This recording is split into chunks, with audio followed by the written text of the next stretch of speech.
मेरे भाई और दोस्तों, ये एक अल्लाह के वली का वाक़या है। बुजुर्ग शख्सियत है। अता खुरासानी रहमतुल्लाह अलैह का बयान है कि एक नबी साहिल समंदर से गुजर रहे थे तो एक शिकारी को मछलियों का शिकार करते देखा। शिकारी समंदर में मछलियों का शिकार कर रहा था। वो बिस्मिल्लाह कहकर जाल फेंकता, लेकिन बेसूद निकल जाता, खाली जाल निकल जाता। आगे देखा, एक शख्स शैतान के नाम लेकर जाल फेंक रहा है और इतनी मछलियां जाल में फंस गई कि उससे जाल खींचना भी न जा रहा था, जाल भी नहीं खींच रहा था, इतनी मछलियां। अल्लाह के नबी ने अल्लाह अज़्ज़ा वजल से पूछा, या इलाही, ये क्या मामला है?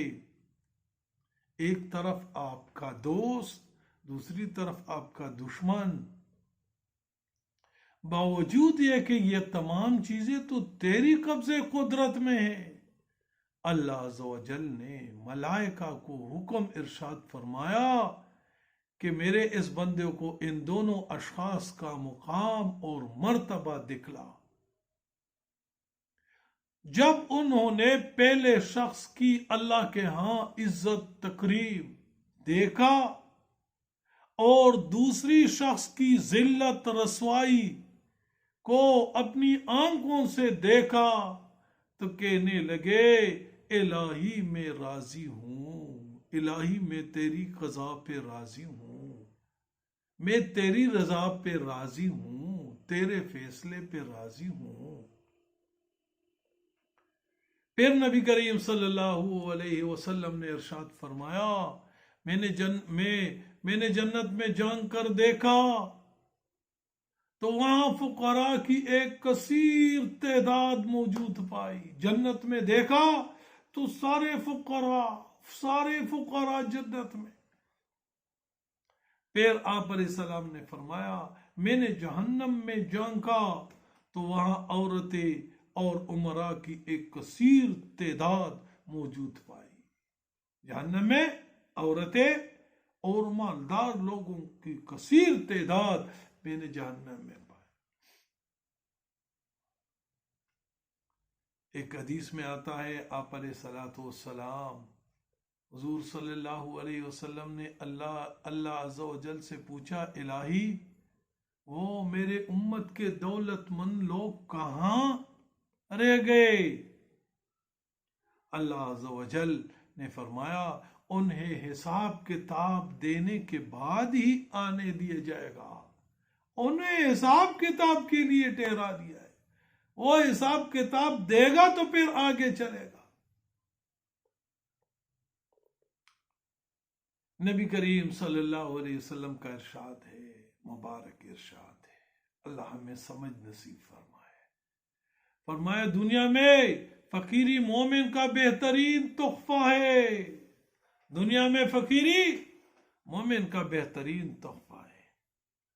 लेकिन मेरे भाई दोस्त, हम कमजोर हैं, हमसे बर्दाश्त नहीं होता। इसी वजह से हम दुनिया के तगुदो कर रहा है। अल्लाह हमें फक्र फाका पे सबर और इस्तिकामत, इसमें बड़ी मजा है। अल्लाह वालों को देखो, जो अल्लाह का हो गया बस फिर उसे किसी चीज की जरूरत नहीं होती। तो आप अलैहिस्सलाम ने फरमाया, दुनिया में फकीरी मोमिन का बेहतरीन तोहफा है।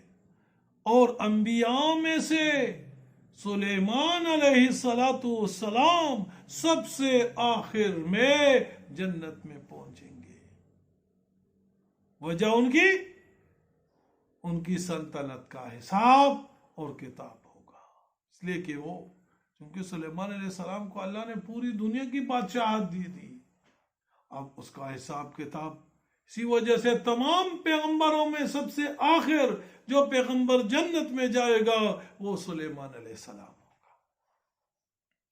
और आप अलैहिस्सलाम ने फरमाया कि जन्नत में मैं मेरा आखिरी जो सहाबी जन्नत में जाएगा वो कौन होगा? वो अब्दुर्रहमान इब्न औफ रदी अल्लाह अन्हु होगा। वो भी अपनी दौलत और का हिसाब देकर आएंगे। वो भी अपनी, क्योंकि वो बहुत मालदार सहाबी था, इसलिए वो भी अपनी दौलत का हिसाब देकर ही आएंगे।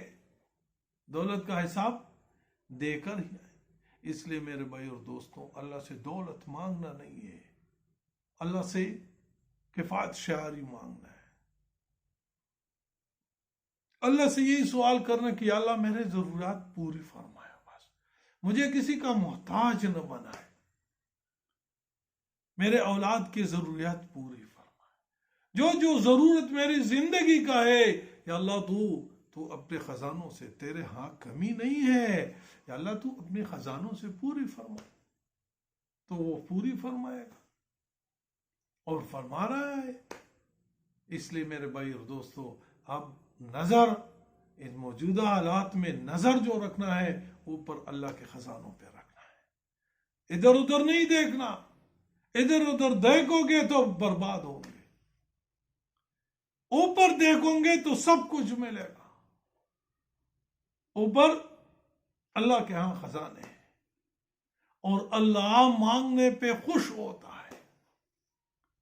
जब खुश होते हैं तो फिर हम क्यों नहीं मांगते?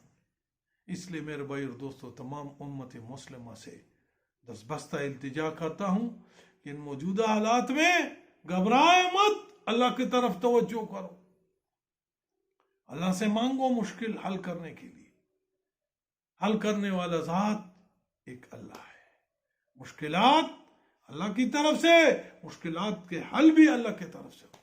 अल्लाह हमें सारी उम्मत को अमल की तौफीक नसीब फरमाए।